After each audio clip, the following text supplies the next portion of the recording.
Hello दोस्तों, मेरे YouTube channel में आपका स्वागत है। और आज हम लोग पढ़ने वाले हैं क्लास 10 का विज्ञान का सेकेंड चैप्टर। ठीक है, पहला चैप्टर मैंने पहले ही पढ़ा दिया है। अगर आप पहला चैप्टर को नहीं देखे हैं तो इस वीडियो के डिस्क्रिप्शन में पहला वीडियो का लिंक मिल जाएगा। ठीक है, तो वहां से चैप्टर 1 को आप देख सकते हैं। ठीक है, तो चलिए दोस्तों, देरी ना करते हम लोग क्लास को स्टार्ट करते हैं। और हम लोग को आज जो पढ़ना है वो है अध्ययन 2 यानी साइंस का दूसरा चैप्टर है। उसमें क्या है, आम्ल, क्षारक एवं लवण। ठीक है, ये हम लोग आज पढ़ना है। इस चैप्टर में जितना भी इंपॉर्टेंट चीज होगा सारा को हम बताएंगे। और इस चैप्टर में पूरा हम लोग एक ही वीडियो में कंप्लीट करेंगे। ठीक है, तो चलिए शुरू करते हैं। आम्ल, क्षारक एवं लवण क्या होता है। तो देखिए दोस्तों, चैप्टर का ही नाम है आम्ल, क्षारक एवं लवण। तो आम्ल, क्षारक एवं लवण के बारे में तो हम लोग को जानना तो जरूरी है। ठीक है, तो चलिए हम लोग देखते हैं कि आम्ल क्या होता है, क्षारक क्या होता है और लवण क्या होता है। ठीक है, तो सबसे पहले हम लोग आम्ल और क्षारक को पहले देखेंगे। क्यों इसको सबसे पहले देखेंगे?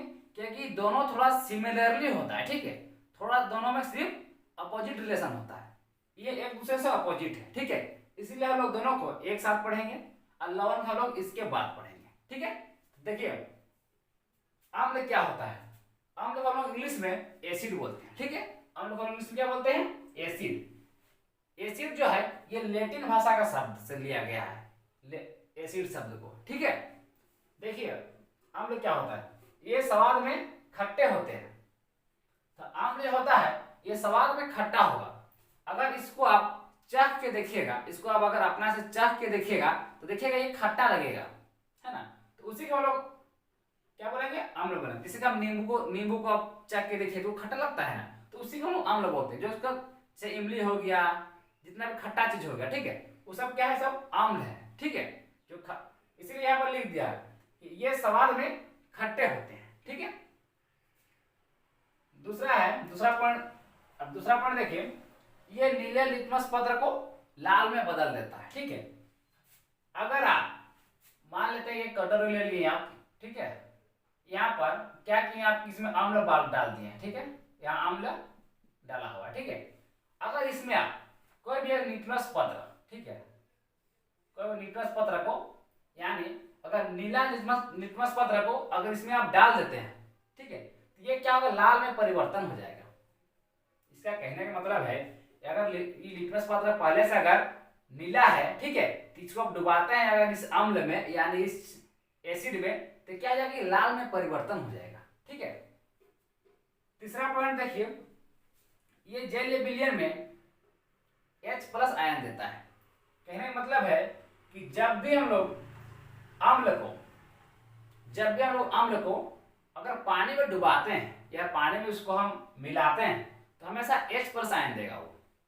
जैसे कि कोई हम लोग एक दो एसिड को ले लेते हैं, कोई एक दो हम लोग अम्ल को ले लेते हैं। देखिए मान लेते हैं कि यहाँ से लेते हैं। देखिए मान लेते हैं कि हम HCl ले लेते हैं। ठीक है, ये अम्ल है। ठीक है, जब इसको हम पानी में डुबाते हैं यानी H2 में, इसको जब हम पानी में डुबाते हैं तो क्या होता है? ये H+ और Cl- में टूट जाता है। ठीक है, यानी देखिए H+ यहाँ दे रहा है ना, यही बोल रहा है कि ये जेल विलयन में H+ आयन देता है। ठीक है, दूसरा लेते हैं, जैसे कि H2SO4 लेते हैं, है ना। H2SO4 को जब हम लोग पानी में डुबाते हैं यानी सल्फ्यूरिक एसिड को जब हम लोग पानी में डुबाते हैं तो देखिए क्या होता है? H+ SO4 2- में टूट जाता है।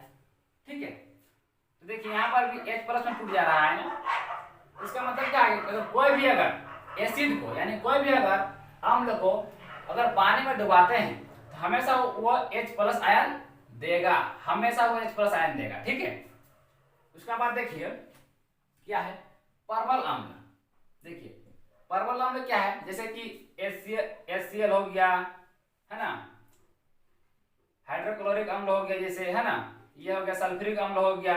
ये सब जितना भी अम्ल है ये परमल अम्ल है। इसका मतलब है कि इसमें जो परमल अम्ल कहने का मतलब स्ट्रॉन्ग एसिड है ये। ठीक है, और इसको आप जी में चख के इसको नहीं देख सकते हैं क्योंकि इतना ज्यादा खट्टा होता है कि अगर इसको चखिएगा तो पूरा खट्टा लगेगा इधर। इसलिए इसको हम नहीं चाक के इसको नहीं देख सकते हैं, ठीक है, इतना ज्यादा खट्टा होता है ये, इसी को हम लोग प्रबल अम्ल बोलेंगे। और दुर्बल अम्ल उसको बोलते हैं जिसको हम चाक के देख सकते हैं, कहने मतलब वो उतना खट्टा नहीं रहेगा, उसी को हम लोग बोलते हैं दुर्बल अम्ल, ठीक है। जैसे कि HNO2 हो गया, लैक्टिक अम्ल, जैसे लैक्टिक अम्ल देखिएगा आप दूध पाया जाता है, ठीक है, दूध को उसको आप चख के देख सकते हैं, उसे कितना खट्टा है उसको आप देख सकते हैं, ठीक है। तो इसको मान लेते हैं अगर ये ज्यादा खट्टा है तो इसको देखने के लिए, यानी इसको कितना से खट्टा है इसको देखने के लिए हम लोग इसके बाद में लोग पीएच स्केल पढ़ेंगे, इसको लोग पीएच स्केल से नापते हैं, इसका खट्टापन कितना ज्यादा है कितना कम है, तो उसको हम पीएच स्केल से देखते हैं। बहुत सारा एसिड होता है कि हम लोग उसको, बहुत सारा अम्ल होता है उसको हम लोग चाक के उसको नहीं देख सकते हैं, ठीक है। तो इसके नापने के लिए हम लोग पीएच स्केल पढ़ेंगे, ठीक है, इसके हम लोग बाद में, ठीक है, इसके बाद टॉपिक पढ़ेंगे, इसी चैप्टर में पढ़ेंगे, ठीक है। देखिए उसके बाद यदि आपको प्रबल अम्ल दुर्बल अम्ल समझ में आ गया होगा, प्रबल अम्ल जिसमें अम्ल की मात्रा अधिक होगा वो प्रबल अम्ल हो गया, और जैसे दुर्बल अम्ल उसको बोलेंगे जिसमें कि अम्ल की मात्रा कम होगा उसको हम लोग बोलेंगे दुर्बल अम्ल, ठीक है। अब देखिए अब क्या है सांद्र अम्ल, सांद्र समझे जिसमें अम्ल अधिक मात्रा में होता है जबकि जल कम मात्रा में होता है, उसे हम लोग सांद्र अम्ल बोलेंगे। इसका मतलब है कि मान लेते हैं कि कहीं कुछ भी कटोरी है, एक कटोरी है, अगर इसमें अम्ल अम्ल क्या है, इसमें मान लो 200 ml अम्ल है इसमें, ठीक है, और इसमें पानी की मात्रा अगर इसमें 400 ml है तो क्या होगा, इस सांद्र अम्ल हो गया, कहने मतलब कि इसमें पानी की मात्रा अधिक है और अम्ल की मात्रा कम है, ठीक है, सॉरी उल्टा हो गया, इसमें अम्ल की मात्रा अधिक होगा, ठीक है, यानी अम्ल इसमें अधिक रहेगा और जबकि जल कम रहेगा। मान इसे मान लेते हैं कि इसमें देखिए सांद्र अम्ल क्या होता है, जिसमें अम्ल अधिक मात्रा में हो,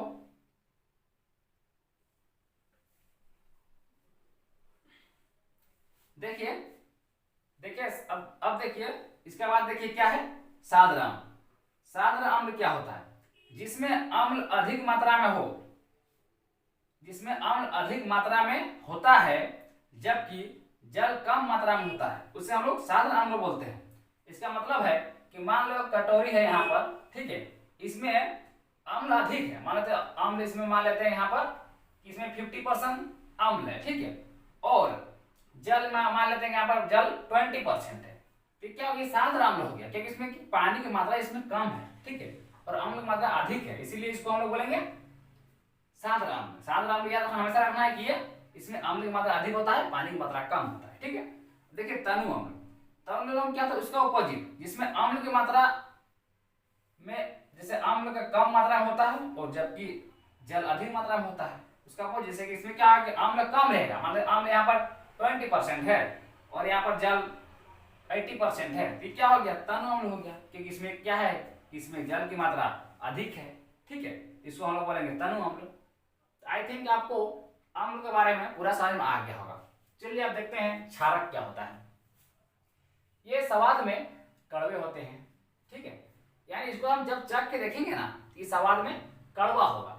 आप देखिए हम जब नहाते वहाते या कपड़ा पीछने वाला जो साबुन होता है वो क्षार होता है, ठीक है, उसमें देखिए आपको जी में तो चख के उसको देखिएगा तो वो कड़वा लगेगा, ठीक है, तो आप देखिए हम ये वाला प्रैक्टिकल करके वो कड़वा लगेगा, ठीक है। ये लाल लिटमस को नीला में बदल देता है, इसका मतलब है कि मान लेते हैं किसमें क्षार पहले से यहाँ पर क्षार है, ठीक है, और इसमें अगर इसमें से अगर लाल लिटमस पत्र को लेते हैं, ठीक है, तो ये नीला में बदल देगा, इसको लाल लिटमस पत्र को डुबाते हैं तो नीला में इसको बदल देता है, ठीक है। तो देखिए इसको ध्यान रखना है हमेशा, दोनों एक दूसरे से अपोजिट, देखिए अम्ल होता है वो खट्टा होता है, ये क्षार होता है ये कड़वा होता है, ये उल्टा हो रहा है, ठीक है, ये खट्टा है तो ये कड़वा है, ठीक है। देखिए ये नीले लिटमस पत्र को लाल में बदल देता है जबकि क्षारक क्या होता है लाल लिटमस को नीला में बदल देता है। और एक चीज दोस्तों ध्यान में रखिएगा, देखिए ये तो लाल लिटमस पत्र है को यहाँ डुबा रहे हैं तो ये नीला में बदल दे रहा है ना, अगर ये पहले से ही नीला रहेगा और नीला लिटमस पत्र को अगर क्षार में डुबाते हैं तो वो क्या नीला ही रहेगा, वो चेंज नहीं होगा, ठीक है। अगर पहले से अगर नीला है अगर उसको क्षार में डुबा रहे हैं तो नीला ही रहेगा, ठीक है। इसी तरह इसमें भी होगा, अगर पहले से अगर लाल है, ठीक है, पहले से अगर लाल है और उसको अगर एसिड में डुबा रहे हैं अगर अम्ल डुबा रहे हैं तो ये लाल ही रहेगा, ठीक है, ये परिवर्तन नहीं होगा, ठीक है, इसको आपको ध्यान में रखना है, ठीक है। देखिए इसके बाद ये पॉइंट देखिए दोनों हो गए, देखिए ये जेल विलियर में OH माइनस देता है, ठीक है, तो देखिए जल में OH माइनस, जैसे कि हम इसको लेते हैं, एक हम इसको उदाहरण लेते हैं, सोडियम हाइड्रोक्साइड को लेते हैं, ठीक है। जब सोडियम हाइड्रोक्साइड जब उसको पानी में मिलाते हैं तो देखिए क्या होता है, जब पानी में उसको मिलाते हैं तो क्या होता है, Na प्लस OH माइनस में टूट जाता है, यानी जब भी टूटेगा तो OH माइनस देगा, ठीक है। हमेशा याद रखना है कि हमें जब भी टूटेगा ये OH माइनस देगा। देखिए सोडियम हाइड्रोक्साइड को जब पानी में मिला रहे हैं तो क्या हो रहा है, Na प्लस OH में टूटता है, देखिए ये माइनस में टूट जाता है, ठीक है। इसी बोल रहा है कि जब भी इसको जेल में मिलाते हैं तो ये हमेशा OH माइनस देगा, ठीक है।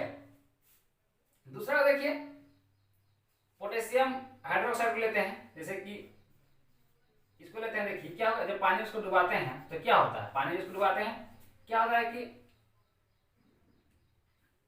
देखिए K प्लस OH माइनस में टूट जाता है, हमेशा ये OH माइनस देगा, ठीक है। हमेशा ये OH माइनस देगा जब भी जल में इसको मिलाते हैं, ठीक है। इस तरह देखिए प्रबल क्षार दुर्बल क्षार फिर आ गया, उसमें क्या था, आम्ल में क्या था, जो स्ट्रॉन्ग होता था उसको हम लोग प्रबल बोल देते थे। इसी तरह इसमें भी प्रबल क्षार उसको बोलेंगे जिसमें क्षार की मात्रा अधिक होगा, उसी को लोग प्रबल बोलेंगे। मतलब उसमें उसका रेशियो मतलब क्या था कि उसको क्षार मतलब उसको हम चख के नहीं देख सकते हैं, मतलब वो ज्यादा कड़वा रहेगा, ठीक है। और दुर्बल कड़वा उसमें कम रहेगा, उसे हम लोग दुर्बल अम्ल बोलते हैं। उसके बाद हम लोग को टॉपिक आया है वो है क्षार। क्षार किसे कहते हैं, जल में घुलनशील क्षारक को, जो जल में घुलने वाला जो क्षारक होता है उसे हम लोग क्षार कहते हैं। देखिए दोस्तों आप कंफ्यूज रहेगा कि क्षारक और क्षार ये दोनों में अंतर है, ठीक है। आपको ध्यान रखना है, क्षार हम उसको बोलते हैं, जल में घुलनशील क्षारक को हम लोग क्षार बोलते हैं, ठीक है। जैसे कि सोडियम हाइड्रोक्साइड हो गया, पोटेशियम हाइड्रोक्साइड हो गया, मैग्नीशियम हाइड्रोक्साइड हो गया, ये सब क्या है कि ये जल में घुल जाते हैं, ठीक है। जैसे कि आप NaOH जैसे साबुन NaOH देखिएगा, इसको आप पानी में अगर डुबा के रखिएगा तो ये घुल जाएगा, ठीक है। इसे हम लोग बोलते हैं क्षार, ठीक है दोस्तों। अब इसके बाद हम लोग देखते हैं, हम लोग अम्ल क्षार हो गया, मतलब अम्ल क्षारक हो गया। अब हम देखते हैं लवण क्या होता है, ठीक है। चलिए दोस्तों आप देखते हैं कि लवण क्या होता है। देखिए लवण हम लोग इंग्लिश में सॉल्ट बोलते हैं, ठीक है। लवण अम्ल व क्षारक की परस्पर अभिक्रिया से प्राप्त होता है। इसका कहने का मतलब है कि लवण जो प्राप्त हम लोग जो होता है वो अम्ल और क्षारक दोनों की परस्पर अभिक्रिया से प्राप्त होगा। जैसे कि मान लेते हैं उदाहरण देखिए कोई एक क्षार ले लेते हैं और कोई एक अम्ल लेते हैं, ठीक है। जैसे कि हम कोई क्षार ले लिए, जैसे कि हम NaOH ले लिए, ठीक है, सोडियम हाइड्रोक्साइड ले लिए, इसको अभिक्रिया कराएं HCl से। HCl क्या है, अम्ल है, तो HCl से कराएं, ठीक है। अभी दोनों अभिक्रिया करेगा तो क्या बन रहा है हम लोग को, NaCl प्लस हम लोग क्या बोल रहा है H2O, यानी हम लोग को NaCl प्राप्त हो रहा है, NaCl प्लस H2O, मतलब हम लोग क्या है कि NaCl प्राप्त हो रहा है, हम लोग को जल का प्राप्त हो रहा है, ठीक है। तो इसी प्रक्रिया हम लोग बोलते हैं लवण, यानी इसमें अम्ल और क्षारक दोनों अभिक्रिया करेगा और उसके फलस्वरूप जो हम लोग को बनेगा वही हम लोग का होता है हम लोग का लवण, ठीक है। आई होप कि लवण क्लियर हो गया होगा। अब चले जाते हैं सूचक। सूचक क्या होता है, यानी इंडिकेटर, इसको लोग इंग्लिश में इंडिकेटर बोलते हैं। सूचक किसी दिए गए विलयन में अम्ल या क्षारक की उपस्थिति दर्शाते हैं। सूचक जो होता है वो कोई भी अगर विलयन है, ठीक है, कोई उसमें विलयन है, उसमें कितना परसेंट उसमें अम्ल है, कितना परसेंट उसमें क्षार है, ये उसको दर्शाएगा, ठीक है, कि ये क्षार है कि अम्लीय है, ये सूचक दर्शाता है, ठीक है। इसका रंग या गंध या अम्लीय क्षारक माध्यम से बदल जाता है। देखिए इसका कलर में भी कुछ चेंजिंग पाई जाएगा, मान लीजिए कोई क्षार कुछ अलग टाइप का चेंजिंग कलर होगा, कोई अम्लीय तो उसका कुछ अलग टाइप का थोड़ा कलर होगा ना, तो इसमें कलर में भी कुछ अंतर पाया जाता है, ठीक है। तो इसी को बोलते हैं सूचक। सूचक कहने मतलब इसे दर्शाएगा कि अम्ल है कि क्षार है, इसी हम लोग बोलते हैं सूचक। सूचक तीन प्रकार के होते हैं, ठीक है। एक होते हैं प्राकृतिक सूचक, दूसरा होता है कृत्रिम सूचक जिसको बोलते हैं संश्लेषित सूचक, ठीक है। तीसरा होता है गंध्य सूचक। देखिए हम बारी बारी से पढ़ते हैं। प्राकृतिक सूचक उसको बोलते हैं ऐसे सूचक जो प्राकृतिक द्वारा प्राप्त होते हैं, जैसे कि ये पेड़ पौधे से पाए जाते हैं, उसी को हम लोग बोलते हैं प्राकृतिक सूचक। जैसे कि लिटमस, लाल पत्ता गोभी, हल्दी, ये सब क्या है, प्राकृतिक सूचक है। ठीक है, इसे यहाँ पर दे दिए हैं, यहाँ पर देखिए उदाहरण में लिख दिए हैं कि लिटमस पत्र रहेगा। ठीक है, ये प्राकृतिक सूचक है। लिटमस पत्र यहाँ दे दिए हैं कि प्राकृतिक सूचक है। ठीक है, देखिए यहाँ पर लिख दिए हैं कि प्राकृतिक सूचक है। जब हम लिटमस पत्र लेते हैं, ठीक है, अगर वह लिटमस पत्र में अगर हम किसी विलयन में डालते हैं, कोई भी विलयन में हमको डालने अगर हम लिटमस पत्र को, जैसे कि कोई भी एक कटोरा में कुछ भी ले लेते हैं, आपको पता करना है कि आंवले की छाल है। ठीक है, तो हम उसमें लिटमस पत्र डालते हैं। ठीक है, अगर वो पीला हो जाता है, सॉरी, अगर वो लाल हो जाता है तो समझ जाएंगे कि उसमें वो आम्ल है। ठीक है, अगर वो नीला हो जाता है समझ जाएंगे कोई क्षार है। ठीक है, दूसरा और एक ले लिए हैं हल्दी को। जैसे कि हल्दी है, कोई विलयन में हल्दी डालते हैं या तो हल्दी थोड़ा उसको संपर्क कराते हैं, अगर वो पीला रंग हो जाता है तो समझ जाएंगे वो आम्ल है, अगर वो लाल हो जाता है समझ जाएंगे वो क्षार है। ठीक है, देखिए कृत्रिम सूचक क्या होता है या संश्लेषित सूचक क्या होता है। ठीक है, ये रासायनिक पदार्थ है, कहने मतलब ये जो होता है कृत्रिम सूचक, ये लेबोरेटरी में प्राप्त हो जाता है, यानी ये लेबोरेटरी द्वारा प्राप्त किया जाता है, मतलब इसको लैब में बनाया गया है। ठीक है, केमिकल तरीका से, उसी को लोग बोलते हैं कृत्रिम सूचक। जैसे कि मेथिक ऑरेंज हो गया, है ना, फिनाफलेथिलीन हो गया, ये सब क्या है कि कृत्रिम सूचक है। देखिए कोई भी अगर विलयन में अगर इससे संपर्क कराते हैं, है ना, मेथिल ऑरेंज से, अगर वो लाल हो जाता है समझ जाएंगे कि वो अम्ल है। ठीक है, अगर वो पीला हो जाता है समझ जाएंगे कि वो क्षार है। ठीक है, अगर फिनाफलेथिलीन लेते हैं, वो उससे अगर संपर्क कराते हैं, अगर वो रंगीन हो जाता है समझ जाएंगे कि वो अम्ल है, अगर गुलाबी है समझ जाएंगे वो क्षार है। ठीक है, तीसरा है गंध सूचक। इसका मतलब गंध सूचक है मतलब कि कुछ गंध से भी हम लोग प्राप्त कर सकते हैं कि ये क्षार है कि अम्ल है, पता चल जाएगा। इन पदार्थों की गंध अम्लीय या क्षार में बदल जाती है, उसे हम लोग गंध सूचक बोलते हैं। वो अम्ल या क्षार है उसमें बदल जाएगा। ठीक है, उसी को हम लोग बोलते हैं गंध सूचक।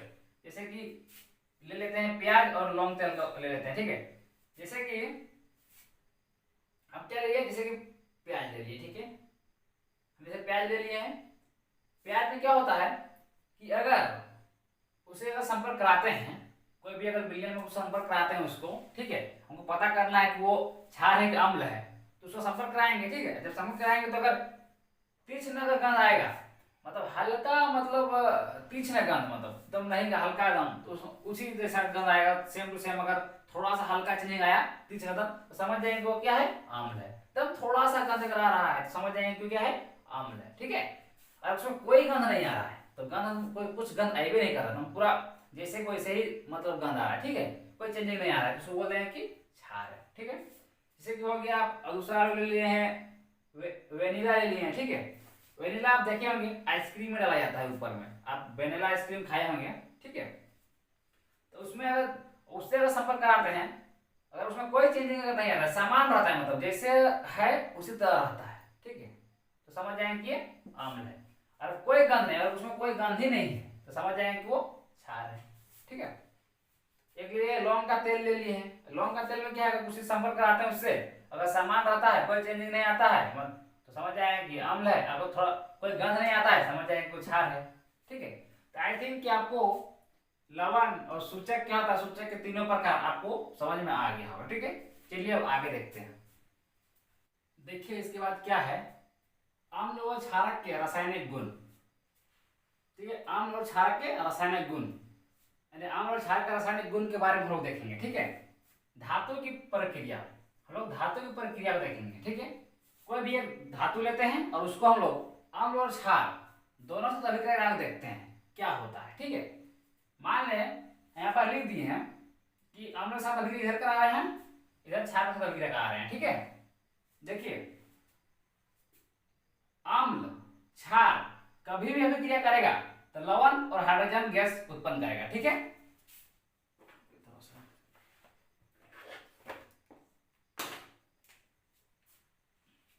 देखिए अम्ल के साथ और क्षार के साथ अगर धातु किसी भी अम्ल और क्षार के साथ अगर अभिक्रिया करता है, हमेशा वो लवण और हाइड्रोजन बनाएगा।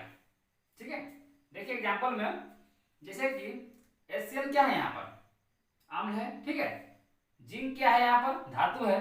जब दोनों अभिक्रिया करता है तो जिंक क्लोराइड बनाता है प्लस हाइड्रोजन गैस बनता है। ठीक है, इस तरह से हम क्षार में भी देखते हैं कि कोई एक क्षार लेते हैं, सोडियम हाइड्रोक्साइड को ले लिए हैं, इसको जब जिंक से इसको हम अभिक्रिया कराते हैं तो सोडियम जिंकेट बनता है प्लस हाइड्रोजन गैस। ठीक है, इसका मतलब है कि कोई भी धातु को अगर अम्ल या क्षार का अगर अभिक्रिया कराते हैं तो हमेशा लवण और हाइड्रोजन बनाएगा। ठीक है, अच्छा हम लोग पता कैसे करेंगे कि ये हाइड्रोजन गैस ही बना रहा है, सो हम लोग पता कैसे करेंगे कि ये हाइड्रोजन गैस ही बना रहा है, सो तो उसके लिए एक पॉप टेस्ट एक बनाया, पॉप टेस्ट का परीक्षण किया गया है। देखिए हम लोग देखता है पॉप, इसको हम लोग बोलते हैं हाइड्रोजन का परीक्षण भी इसको बोलेंगे। ठीक है, हाइड्रोजन गैस का परीक्षण भी इसको लोग बोलेंगे। ठीक है, देखिए पॉप टेस्ट क्या होता है। हाइड्रोजन गैस से निहित प्रज्ञाली के पास जब एक जलती हुई मोमबत्ती लाई जाती है तो पॉप की ध्वनि उत्पन्न होती है। इस टेस्ट को हाइड्रोजन की उपस्थिति दर्शाने के लिए प्रयोग किया जाता है। इधर फिगर में देखिए, हम एक हाइड्रोजन गैस से निहित एक प्रज्ञाली लिए हैं। ठीक है, ये एक प्रज्ञाली लिए हैं, इसमें हम जिंक को और HCl को मिलाए हैं, दोनों यहाँ पर मिलाया हुआ। ठीक है, जब इसको पाइप के द्वारा जब इसको पानी के बुलबुले में, यानी यहाँ पानी में जहाँ पर साबुन का पानी है, यहाँ पर ये गैस जाता है तो यहाँ पर बुलबुले उठने लगता है। ठीक है, अब जब बुलबुले उठता है तो इसके क्या होता है कि जब बुलबुले उठेगा तो पॉप की ध्वनि उत्पन्न होती है। ठीक है, तब यहाँ पर ध्वनि उत्पन्न होगा, और जब इसका जब पॉप उठेगा, जब इसको हम मोमबत्ती के सामने जला के ले जाएंगे तो क्या होगा कि पॉप की ध्वनि उत्पन्न करेगा। ठीक है, इसी को हम लोग बोलते हैं pop test tube. I think कि समझ में आ गया होगा।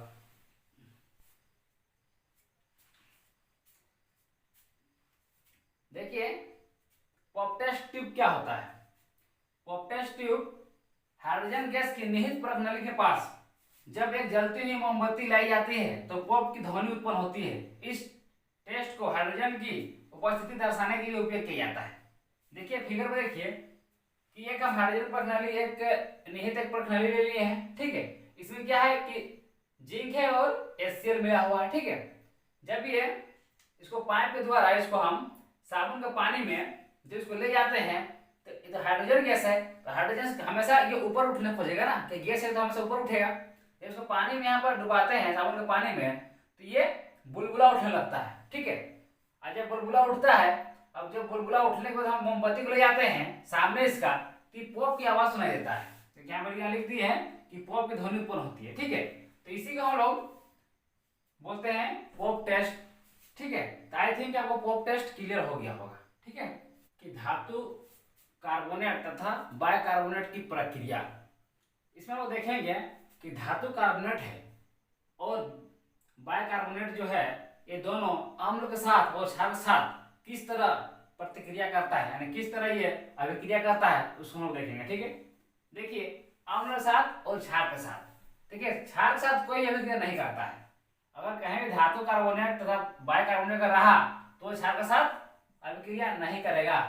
ठीक है, वो सिर्फ अम्ल के साथ अभिक्रिया करता है। जैसे कि हम एक अम्ल ले लिए हैं HCl और धातु कार्बोनेट लिए हैं Na2CO3, जब दोनों को रिएक्ट कराते हैं तो हम लोग को NaCl मिलता है। ठीक है, और CO2 मिलता है और H2O मिलता है। ठीक है, इसी तरह अगर अम्ल में अगर हम अब बाइकार्बोनेट लेते हैं, आप देखिए NaCO3, अब बाइकार्बोनेट अगर लिए हम लोग तो भी यही बन रहा है NaCl H2O, देखिए NaCl CO2 और H2O बन रहा है। ठीक है, तो दोनों ही केस में हम लोग को सेम बन रहा है। अगर हम धातु कार्बोनेट को भी अगर हम अम्ल के साथ अभिक्रिया कराते हैं तो हमें NaCl CO2 और H2O मिलता है। अगर बाइकार्बोनेट के साथ भी अगर अभिक्रिया कराते हैं तो NaCl CO2 H2O मिलता है। ठीक है, ये आई थिंक आपको समझ में आ गया। चलिए देखते हैं क्या होता है उदासीनीकरण अभिक्रिया। देखिए उदासीन अभिक्रिया क्या होता है। जब अम्ल द्वारा क्षारक का प्रेरित प्रभाव तथा क्षारक द्वारा अम्ल प्रभाव का समाप्त हो जाना और परिणाम स्वरूप लवण और जल बनाते तो उदासीनीकरण अभिक्रिया होती है। देखिए ये कहना चाह रहा है कोई भी अगर अम्ल लेते हैं और क्षार लेते हैं, ठीक है। और दोनों आपस में अभिक्रिया करता है और वो न्यूट्रल हो जाता है, ना ही क्षार रहता है ना ही वो अम्लीय रहता है, उसको हम बोलते हैं उदासीनीकरण। जैसे कि पानी, पानी क्या है, उदासीनीकरण है, ठीक है। NaCl क्या है, ये भी उदासीनीकरण है, इसमें कोई ना अम्ल रहता है ना क्षार रहता है, हम लोग उसी बोलेंगे उदासीनीकरण। जैसे एग्जाम्पल में देखिए, उदाहरण देखिए, जैसे कि हम लोग एक कोई भी एक हम क्षार ले लेते हैं, जैसे कि NaOH, ठीक है। ये क्षार ले लिए, इसको हम, ये एक्वस फॉर्म में रहता है, ये आपको पता होगा। देखिए ये क्यों लिखते हैं, एक्वस क्यों लिखते हैं, ये आपको पिछले वीडियो में मिलेगा, ठीक है। आप पिछले वीडियो में देखिएगा क्या होता है, ठीक है।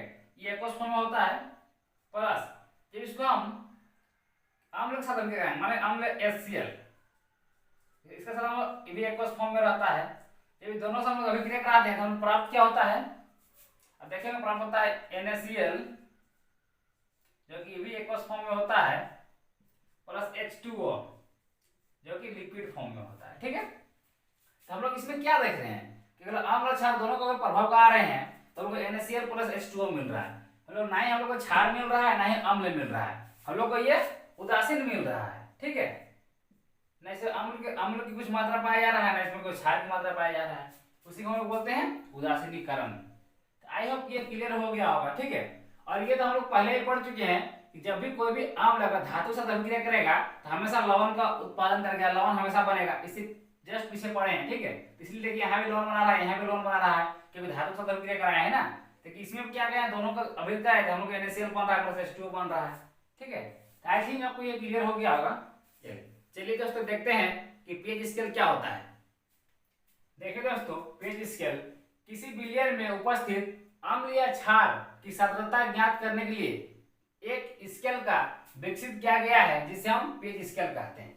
इसका मतलब है कि किसी भी बिलियर में उसमें उपस्थित अम्ल और क्षार की सांद्रता, मतलब सांद्रता का मतलब कितना परसेंटेज, इसको हम परसेंटेज कह सकते हैं कि कितना प्रतिशत उसमें अम्ल और क्षार है, इसको ज्ञात करने के लिए हम लोग pH स्केल का इस्तेमाल करते हैं, ठीक है। जैसे कि दोस्तों एक pH स्केल, इस तरह pH स्केल है, इस तरह pH स्केल है, ठीक है। बीचों बीच में 7 होता है, 8 9 10 11 12 13 14, 6 5 4 3 2 1 0। तो pH स्केल में 0 से लेके 14 तक होता है, ठीक है। अगर हमारा pH स्केल में अगर दर्शा रहा है कि इसका pH मान 7 है, ठीक है। अगर हमारा pH स्केल में बता रहा है कि इसका pH मान 7 है, तो इसका मतलब है कि वो उदासीन है, ना ही अम्ल है और ना ही क्षार है, ठीक है। अगर 7 से अगर ज्यादा बता रहा है, ठीक है, अगर 7 से ज्यादा बता रहा है तो क्या होगा, ये क्षार होगा, ठीक है, क्षार। अगर ये 7 से कम बता रहा है तो क्या होगा, ये अम्ल। इसको याद रखना है, ठीक है। और ये अगर 7 अगर बता रहा है, ना ही 7 से अधिक बता रहा है, ना ही 7 से कम बता रहा है, तो क्या हो जाएगा, उदासीन, उदासीन, ठीक है। इसको हम लोग उदासीन बोलते हैं, ठीक है। तो आई होप आपको क्लियर हो गया होगा। देखिए मैंने यहाँ लिख भी दिया है कि जिसका 7 के बराबर होता है pH मान तो वो उदासीन होता है, ठीक है। जिसका 7 से कम होता है मान उसका, वो क्या होता है, अम्लीय होता है, ठीक है। जिसका 7 से ज्यादा होता है उसको क्षार होता है, ठीक है। मैंने यहाँ लिख दिया, ठीक है। तो आई होप दोस्त कि आपको ये क्लियर हो गया होगा कि pH स्केल किसे कहते हैं, ठीक है, कि pH मान का क्या महत्व है। देखिए दैनिक जीवन में pH मान का महत्व, दैनिक जीवन हम लोग का जो रेगुलरली जो हम लोग यूज होता है, जो हम लोग दैनिक जीवन में देखते हैं, ठीक है, वो दैनिक जीवन में pH मान का ज्यादा महत्व है, ठीक है। चलिए हम देखते हैं पहला कि हमारा शरीर में 7 से 7.8 pH मान के बीच कार्य करता है। तो कहते हैं हमारा शरीर जो होता है वो 7 से 7.8 pH के बीच कार्य करता है, कहने मतलब अगर इसके बीच रहा तो हमारा शरीर अच्छा ढंग से कार्य करता है, ठीक है। अगर इससे कम रहा, अगर 7 से कम हो गया pH मान तो लोग सही ढंग से कार्य नहीं करेगा, ठीक है। अगर 7.8 से pH मान से अगर अधिक हो गया तो भी हम लोग को ये दिक्कत है, वो भी हम लोग सही ढंग से कार्य नहीं करेगा, ठीक है। दूसरा पॉइंट देखिए, वर्षा के जल का pH मान जब 5.6 से कम हो जाता है तो अम्लीय वर्षा कहलाती है, ठीक है। इसे कहने का मतलब है कि वर्षा के जल का पीएच मान जब 5.6 से कम हो जाता है, मतलब उसका पीएच मान जो होता है जो 5.6 से कम हो जाता है, ठीक है, तो हम लोग उसको अम्लीय वर्षा कहते हैं। आप देखते हैं कि 7 से कम होता है तो हम लोग अम्लीय बोलते हैं, 7 से ज्यादा होता है उसको हम लोग क्षारीय बोलते हैं, जो 7 होता है उसको हम लोग लवण बोलते हैं, ठीक है। तो अगर 7 से कम है, जैसे 5.6 है, इससे और कम हो गया तो इसको हम लोग बोलते हैं अम्लीय वर्षा, ठीक है। तीसरा देखिए, मुंह का पीएच मान 5.5 से कम होने पर दांतों का क्षय प्रारंभ हो जाता है। कहने का मतलब है, अगर मुंह का पीएच मान, अगर मुंह में पीएच मान अगर 5.5 से अगर कम हो जाता है, ठीक है, तो हम लोग दांतों का क्षय होना स्टार्ट हो जाएगा, मतलब हम लोग दांतों का खराब होना स्टार्ट हो जाएगा, ठीक है। इसलिए हम लोग को अगर इससे बचना है हम लोग को, तो हम लोग क्या है कि सुबह शाम ब्रश करना चाहिए, ठीक है, ताकि हम लोग दांतों का क्षय जल्दी ना हो, ठीक है। आई होप कि ये समझ में आ गया होगा। चलिए देखते हैं चौथा में क्या होता है। मधुमक्खी का डंक मेथनोइक अम्ल छोड़ता है, जिससे कारण जलन का वो दर्द होता है। आप देखेंगे, आप मधुमक्खी अगर काटा हुआ कभी तो आप देखे होंगे कि जब वो एक डंक छोड़ता है, जब जहाँ काटे वहां पर देखिएगा थोड़ा सा कांटा टाइप का थोड़ा छोड़ता है, अगर वो क्या उसमें क्या होता है, मेथनोइक अम्ल होता है, इस कारण से हम लोग को ज्यादा दर्द होता है, ठीक है। देखिएगा हाथ में जहाँ काटे वहां पर फूल जाता है, ठीक है, तो एक की ज्यादा दर्द देता है इसलिए फूल जाता है। तो दर्द क्यों देता है, उसमें मेथनोइक अम्ल होता है इसलिए वो ज्यादा दर्द देता है। तो मेथनोइक अम्ल क्या है, ये तो अम्ल है, तो अगर हम लोग दर्द तो कम करना है, हमें कोई क्षारीय पदार्थ हम लोग लेना होगा, ठीक है, कोई भी क्षारीय पदार्थ लेंगे ताकि तो न्यूट्रल हो जाएगा, ठीक है, ना क्षार रहेगा ना अम्ल रहेगा तो दर्द नहीं करेगा। तो हम लोग इसीलिए हम लोग उस टाइम हम लोग को क्षारीय पदार्थ का इस्तेमाल करना चाहिए, ठीक है।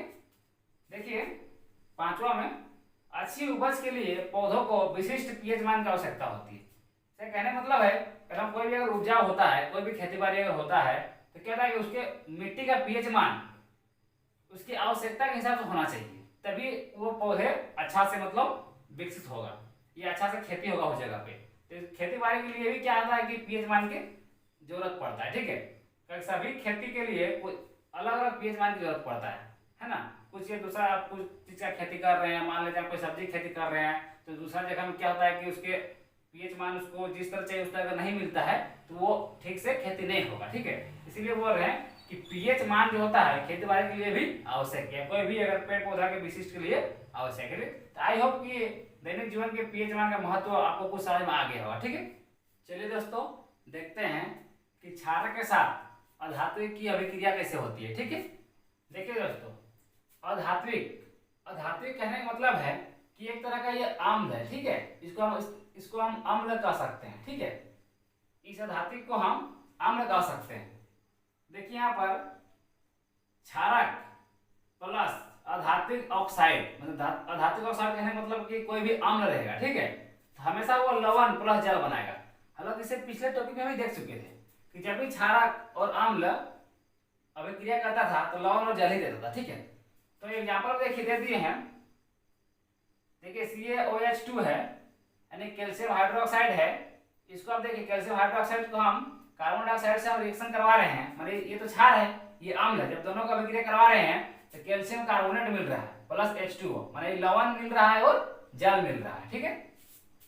तो आइए समझ में आ गया। देखिए इसके बाद जलीय विलयन में अम्लधार क्षार, जलीय विलयन अम्लधार क्षार का कहने का मतलब है कि जब हम अम्ल को जल में मिलाते हैं या क्षार को हम जल में मिलाते हैं तो क्या होता है, ठीक है। तो देखिए सबसे पहले हम लोग देखते हैं अम्ल में, ठीक है, अम्ल का देखते हैं। सबसे पहले जल की उपस्थिति में अम्ल H+ आयन उत्पन्न करते हैं। देखिए हम लोग पिछले ही पढ़ चुके हैं कि जो अम्ल जो होता है वो H+ आयन देता है, ठीक है, इसको हम ज्यादा डिस्कस नहीं करते हैं। देखिए दूसरा पॉइंट में H+ आयन H3O+ के रूप में पाए जाते हैं, ठीक है, मतलब H+ आयन जो होता है ये H+ में स्टेबल नहीं होता है, ठीक है, इसको स्टेबल होने के लिए, इसको अस्थायी होने के लिए इस फॉर्म में इसको आना पड़ता है, ठीक है, इसको इस फॉर्म में आना पड़ता है, इसको अस्थायी होने के लिए। और इसको हम लोग क्या बोलते हैं, हाइड्रोजन आयन बोलते हैं।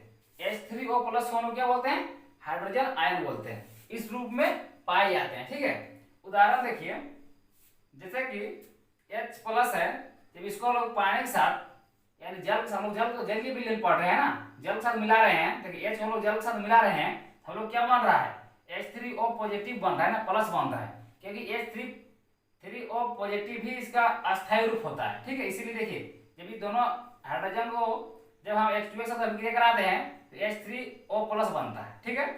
उसी तरह दूसरा देखिए हाइड्रोक्लोरिक अम्ल को लेते हैं, HCl को लेते हैं, जब इसको वाटर के साथ अभिक्रिया कराते हैं, पानी के साथ अभिक्रिया कराते हैं क्या होता है कि H2O प्लस में टूट जाता है और Cl माइनस में टूट जाता है। ठीक है, देखिए ये क्या है, H3O प्लस में आके अस्थायी हो रहा है ना, इसी को हम लोग बोलते हैं अम्ल। तो जलीय विलयन में अम्ल की अभिक्रिया इस तरह का होगा। ठीक है, अब हम लोग देखते हैं क्षार में क्या होता है। हम लोग तो अम्ल देख लिए, अब क्षार देखते हैं क्या होता है। क्षारक जल की उपस्थिति में OH माइनस आयन बनाते हैं। हम लोग इससे पहले देख चुके हैं कि क्षार जो होता है OH माइनस आयन बनाता है। ठीक है, देखिए मान लेते हैं ये एक हम कोई भी क्षारक ले लेते हैं, जैसे कि सोडियम हाइड्रोक्साइड को ले लिए हैं, जिसको जल की उपस्थिति में, देखिए जल की उपस्थिति में इसको हम जब अभिक्रिया कर रहे हैं तो क्या होता है कि Na प्लस OH माइनस छूट जाता है ना, मतलब ये OH माइनस में छूट जाता है। ठीक है, तो इस तरह इसके अम्ल में इस तरह इसका रिएक्शन होता है और क्षारक में इसका इस तरह रिएक्शन होता है। ठीक है, देखिए कुछ इसमें सावधानियां भी है। जब अम्ल क्षारक को जब लोग पानी के साथ मिलाएंगे तो इसका कुछ सावधानियां बरतना है उस टाइम कि हम लोग क्या बरतना है। देखिए हमेशा अम्ल व क्षारक को जल में धीरे धीरे मिलाना चाहिए। तो कहने का मतलब है कि जैसे कि हम मान लेते हैं कि एक कटोरा है। ठीक है, एक कटोरी है जिसमें क्या हुआ, इसमें जल डाला हुआ है। ठीक है, इसमें जल डाला हुआ है ना, जल। अगर इसमें हम अम्ल या क्षार तो इसको हम मिलाते हैं। ठीक है, तो मिलाते वक्त हम लोग ध्यान रखना है कि हम लोग इसको धीरे धीरे मिलाना चाहिए। ठीक है, हम लोग को स्पीड नहीं मिलाना चाहिए। ठीक है, एकदम धीरे धीरे उसको मिलाना चाहिए, है ना।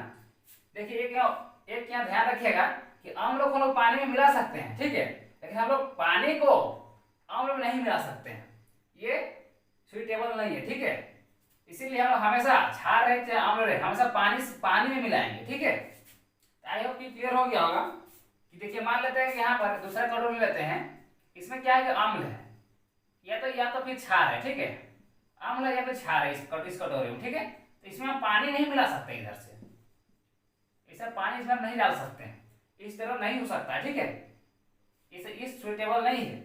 हमेशा याद रखना है कि हमेशा अम्ल या क्षार को हम लोग जल में मिलाते हैं, ना कि जल में अम्ल और क्षार को मिलाते हैं। ठीक है, यही सावधानी हमेशा रखना है कि हमेशा अम्ल और क्षारक को जल में मिलाना है, वो भी धीरे धीरे मिलाना है। ठीक है, देखिए दूसरा वाला देखिए, यह प्रक्रिया बहुत ऊष्माक्षेपी होता है, इसलिए कांच के पात्र को लगातार हिलाते रहना चाहिए। इसे कहने का मतलब है जब इस तरह प्रोसेस होगा, जब हम लोग कोई भी अम्ल या क्षार को पानी में मिलाएंगे, ठीक है, तो उस समय क्या होता है कि बहुत ऊष्माक्षेपी होता है, मतलब वो बहुत गर्म हो जाता है, बहुत हीट होता है। ठीक है, तो इसीलिए हमेशा इस कांच के पात्र को, मतलब इस जो आप लोग कटोरा लिए हैं, जो कांच का पात्र लिए हैं, इसको हम लोग को हिलाता रहना चाहिए धीरे धीरे। ठीक है, ताकि वो ज्यादा गर्म ना हो और वो मतलब वो जल्दी टूटे ना। ठीक है, इसे हिलाते रहेंगे कि कांच की पात्र ये टूटेगा नहीं ऐसा में। ठीक है, इसीलिए हम लोग को पात्र को हमेशा हिलाते रह, जब भी हम उसको मिलाएंगे क्षार या अम्ल को पानी में, तो हमेशा वो धीरे धीरे उसको हिलाते रहना चाहिए। ठीक है, तो आई होप कि ये क्लियर हो गया होगा। ठीक है, अब देखते हैं इसका अगला टॉपिक, देखेंगे साधारण नमक के रसायन। ठीक है, इसमें देखेंगे कि साधारण नमक के रसायन में क्या क्या पढ़ना है, और जितना भी कुछ पढ़ना है हम लोग एक एक करके पढ़ेंगे। ठीक है, तो देखिए साधारण नमक के रसायन में हम लोगों को जो पहला पढ़ना है वो है सोडियम हाइड्रोक्साइड, दूसरा हम लोग का है ब्रिंजक चूर्ण, तीसरा हम लोग का है बेकिंग सोडा, और चौथा हम लोग का है धावन का सोडा, और पांचवा हम लोग का है प्लास्टर ऑफ पेरिस। हम लोग सबको बारी बारी से देखेंगे। ठीक है, चलिए देखते हैं पहला सोडियम हाइड्रोक्साइड को देखते हैं, क्या हाइड्रोक्साइड क्या होता है। ठीक है, देखिए NaOH, तो सोडियम हाइड्रोक्साइड क्या होता है, सोडियम क्लोराइड के जलीय विलयन से विद्युत प्रवाहित करने पर यह वियोजित होकर सोडियम हाइड्रोक्साइड उत्पन्न करता है। इसका कहने का मतलब है कि जब हम सोडियम हाइड्रोक्साइड में अगर उसमें हम जलीय विलयन से अगर विद्युत प्रवाहित करते हैं, यानी अगर उसमें लाइन को पास करते हैं, यानी बिजली को उसमें पास करते हैं, तो वो टूट जाता है। तो क्या क्या टूटता है, सोडियम हाइड्रोक्साइड टूट जाता है। ठीक है, और ये हाइड्रोक्साइड उत्पन्न करता है। इस प्रक्रिया को हम लोग कलौर क्षार भी कहते हैं। इसका दूसरा भी नाम है, इसका दूसरा नाम क्या है, कलौर क्षार कहते हैं। ठीक है, देखिए हम एक सोडियम क्लोराइड ले लिए हैं। ठीक है, और जल विलयन से जल के विलयन ले लिए हैं H2O। ठीक है, इसमें हम लाइन प्रभावित कर रहे हैं, यानी बिजली इसमें दे रहे हैं, तो ये क्या हो रहा है, वियोजित हो जा रहा है, टूट जा रहा है। देखिए NaOH में टूट जा रहा है, Cl2 में टूट जा रहा है, H2 में टूट रहा है, ये दोनों गैस है। ठीक है, ये एक्वस फॉर्म में है। अब देखते हैं कि जब लाइन प्रभावित करते हैं तीनों में ये टूट जाता है। देखिए यहाँ पर लिख दिए हैं कि एनोड पर Cl2 गैस होता है, मतलब Cl2 एनोड जो होता है Cl2 गैस होता है और कैथोड पर H2 गैस होता है। ठीक है, यहाँ पर दिया ना Cl2 H2 बना हुआ है ना, तो Cl2 पर क्या होता है कि एनोड पर Cl2 गैस होता है। ठीक है, और H2 पर कैथोड गैस होता है। ठीक है, कैथोड के पास NaOH विलयन बनाता है, जो कि आप देख रहे हैं यहाँ पर बन रहा है NaOH, ये क्या होता है कैथोड के पास बनाता है। ठीक है, अब देखिए इसका उपयोग क्या होता है, इस सोडियम हाइड्रोक्साइड का उपयोग क्या होता है। देखिए इसको ईंधन बनाने के लिए इसमें उपयोग किया जाता है सोडियम हाइड्रोक्साइड को। ठीक है, जल की स्वास्थ्य के लिए किया जाता है, जल का अगर प्रदूषित है उसको स्वस्थ करना है उसके लिए इसका यूज किया जाता है। ठीक है, पीवीसी में इसका यूज किया जाता है बनाने में। HCl को इस्पात की सफाई में यूज किया जाता है, कोई भी इस्पात को सफाई करना है तो औषधिया के लिए यूज किया जाता है। औषधि मतलब कहना होता है कि दवाई को बनाने में उसका यूज किया जाता है। NaOH धातुओं से ग्रीज हटाने के लिए किया जाता है, मतलब कि अगर ग्रीज लगा हुआ है कोई भी अगर धातु कोई भी लोहा में, उसको आसानी से हटाने के लिए NaOH का प्रयोग किया जाता है।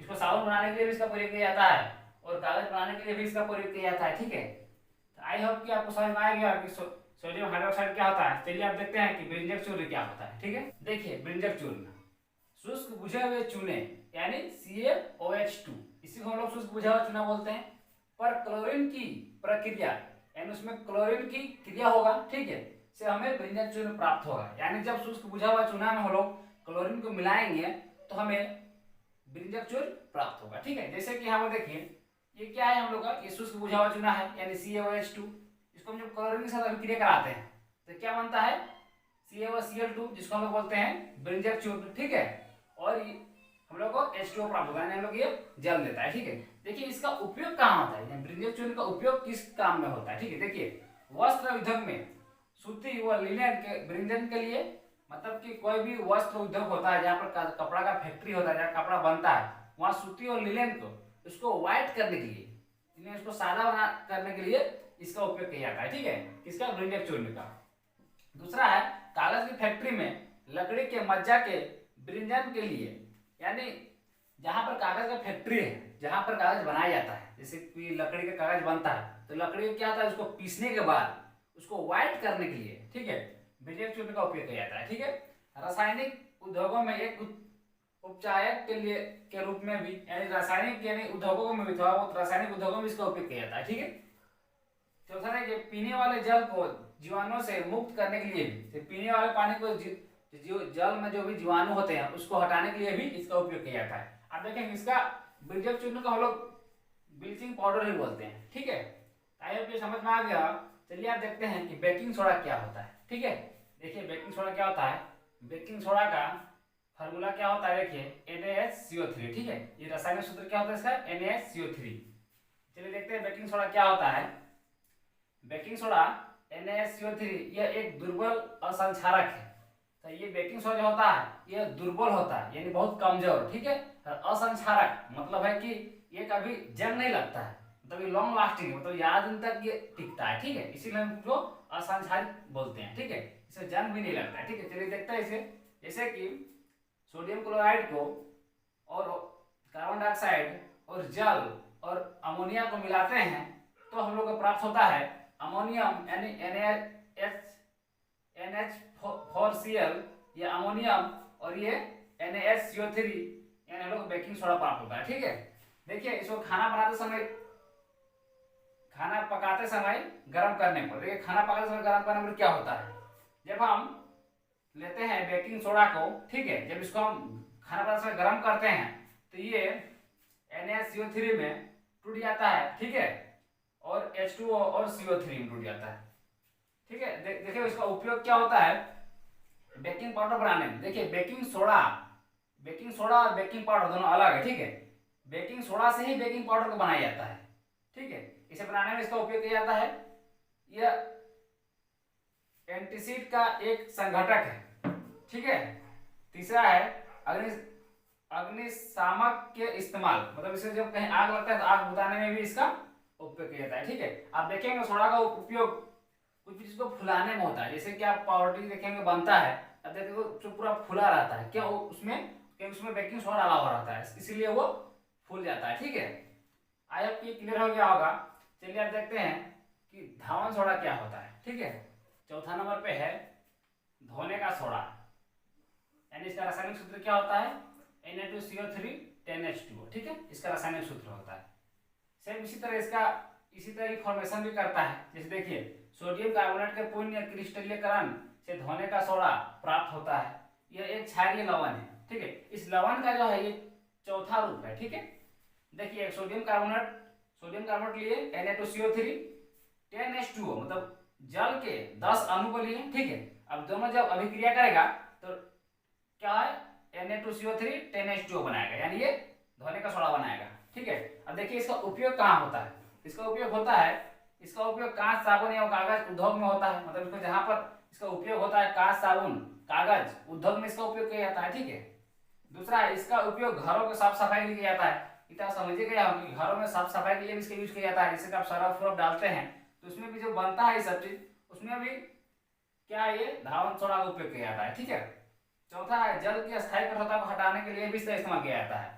यानी जल जब कठोरता पूरा जल रहेगा यानी बर्फ बन जाएगा, उसको हटाने के लिए, मतलब जल्दी उसको हटाने के लिए भी हम लोग साबुन धोने का सोडा का उपयोग करते हैं। ठीक है, चलिए देखते हैं। इसके बाद हम लोग आते हैं पांचवा नंबर पे। इसका लास्ट है मतलब साधारण नमक के रसायन का ये लास्ट है प्लास्टर ऑफ पेरिस। चलिए दोस्तों देखते हैं साधारण नमक के रसायन का लास्ट, यानी पांचवा में क्या है प्लास्टर ऑफ पेरिस। यानी इसका रासायनिक सूत्र क्या होता है CaSO4 हाफ H2O। ठीक है, इसको CaSO4 half H2O plaster of Paris का रासायनिक सूत्र होता है। ठीक है, देखिए प्लास्टर ऑफ पेरिस क्या होता है। जब जिप्सम को 373 केल्विन पर गर्म करने पर यह जल के अणु त्याग कर कैल्शियम सल्फेट यानी अर्धहाइड्रेट बनाता है। अर्धहाइड्रेट मतलब देखिए आधा बनाता है। देखिए आधा बनाता है, अर्धहाइड्रेट बनाता है। ठीक है, इस सफेद चूर्ण को जल में मिलाने पर यह फिर से जिप्सम बन जाता है। मतलब क्या है कि अगर फिर से अगर इसमें जल मिलाते हैं तो फिर से जिप्सम में बदल जाता है। इसका कहने का मतलब क्या है कि प्लास्टर जिप्सम को जब 373 डिग्री गर्म करेंगे तो हमें क्या मिलेगा कैल्शियम सल्फेट हाइड्रेट मिलेगा। अगर इसको हम जल के साथ मिलाते हैं तो फिर हमें ये जिप्सम प्राप्त होता है। ठीक है, देखिए calcium sulphate half H2O 1/2 H2O को जब मिलता है तो हमें CaSO4 और H2O प्राप्त होता है ना। H2O के 2 अणु हम लोग को प्राप्त होता है। ठीक है, देखिए इसका उपयोग कहाँ होता है। इसका उपयोग कहाँ प्लास्टर पर इसका उपयोग कहाँ होता है टूटी हुई हड्डियों को सही जगह पर स्थिर रखने के लिए, यानी इसका उपयोग अस्पताल में होता है। ठीक है, यानी किसी का अगर हाथ पैर अगर टूट जाता है उसको हड्डी को सही जगह पर लाने के लिए उसको ऊपर से उसको चढ़ाया जाता है। ठीक है, आप देखे होंगे कि वाइट जब से हाथ टूटता है उसको चढ़ाया जाता है, उसको ऊपर में पट्टी लगाया जाता है। ठीक है, वो क्या कहलाता है प्लास्टर ऑफ पेरिस कहलाता है। ठीक है, अब खिलौने का तथा सजावट का सामान बनाने के लिए आप देखेंगे बहुत सारे खिलौने का थोड़ा व्हाइट कलर का दिखता है, वो सारा सब प्लास्टर ऑफ पेरिस का बना होता है। ठीक है, सजावट के लिए भी होता है, देखते हैं व्हाइट कलर थोड़ा सुंदर लगता है देखने में, इसीलिए इसका सजावट में भी कहीं कहीं यूज होता है। ठीक है, तीसरा है दीवार की सतह को चिकना बनाने के लिए। अब दीवार में भी इसका उपयोग किया जाता है। जैसे कि आप प्लास्टर ऑफ पेरिस का नाम तो सुने होंगे कि वो क्या होता है कि प्लास्टर ऑफ पेरिस का ही बना होता है। ठीक है, आप देखेंगे जैसे वॉल पुट्टी जो होता है वो सब क्या है सब प्लास्टर ऑफ पेरिस है। ठीक है, तो आई होप कि आपको साधारण नमक के रसायन के पांचों आपको समझ में आ गया होगा। सोडियम हाइड्रोक्साइड क्या होता है, बेरिलियम चूर्ण क्या होता है, बेकिंग सोडा क्या होता है, धोने का सोडा क्या होता है, प्लास्टर ऑफ पेरिस क्या होता है। सबसे पहले इसका आपको रासायनिक सूत्र याद करना है कि इसका NaH होता है, इसका CaCl2 होता है ना, NaCO3 होता है, इसका Na2CO3 10H2O होता है, CaSO4 हाफ H2O होता है। ये हमेशा एक क्वेश्चन जस्ट हमेशा मतलब पूछता है, कुछ नहीं पांचों में किसी का एक रासायनिक सूत्र पूछ देगा। ठीक है, ये बहुत इंपॉर्टेंट है। ठीक है, क्लास 10 के लिए। उसके बाद आपको सारा का थोड़ा थोड़ा आपको डिटेल्स याद रखना है क्योंकि उसका यूज कहीं कहीं पूछ देता है। ठीक है, इसका उपयोग कहाँ किया जाता है। ठीक है, अब चलिए इसके अगला टॉपिक को देखते हैं क्या है कि क्रिस्टल का जल क्या होता है। अरे क्रिस्टलन का जल किसे कहते हैं। ठीक है, देखिए इसका परिभाषा क्या होता है। लवण के एक सूत्र इकाई में जल के निश्चित अणुओं की संख्या को क्रिस्टलन का जल कहते हैं। यानी कोई भी लवण होगा, ठीक है, उसके एक सूत्र इकाई में जल के निश्चित अणु, उसमें कितना अणु उसमें जल है, ठीक है, उसी को हम लोग क्रिस्टल का जल कहते हैं। जैसे कि हम एग्जांपल लिए हैं कॉपर सल्फेट प्लस 5 H2O, मतलब H2O मतलब जल का कितना अणु है यहाँ पर 5 अणु है। ठीक है, तो यहाँ बोला है ना कि सूत्र के इकाई में जल की निश्चित अणु, तो इसके जल की निश्चित अणु कितना है यहाँ पर 5 है ना, इसको हम लोग बोलते हैं क्रिस्टलन का जल। ठीक है, दूसरा लिए हैं Na2CO3, इसमें देखते हैं H2O क्या है 10 अणु है जल का। ठीक है, कैल्शियम सल्फेट को देखिए लिए हैं यहाँ पर, देखिए H2O में 2 अणु है। ठीक है, इसी को बोला जाता है क्रिस्टलन का जल। इसमें कि आपको डायरेक्ट लिख देना है कि लवण के एक सूत्र के इकाई में जल के निश्चित अणुओं की संख्या को क्रिस्टलन का जल कहते हैं। ठीक है, आई होप गाइस की समझ में आ गया होगा। और इसी के साथ ये चैप्टर होता है समाप्त। ठीक, इसके बाद हम लोग चैप्टर 3 स्टार्ट करेंगे। ठीक है, आई होप गाइस ये पूरा आपको समझ में आ गया होगा चैप्टर 2। अगर हमारा वीडियो अच्छा लगे तो लाइक एंड सब्सक्राइब जरूर करें और बेल आइकन दबा दें ताकि जो भी वीडियो हम अपलोड करेंगे आप तक पहुंच जाएगा। ठीक है, थैंक यू दोस्तों।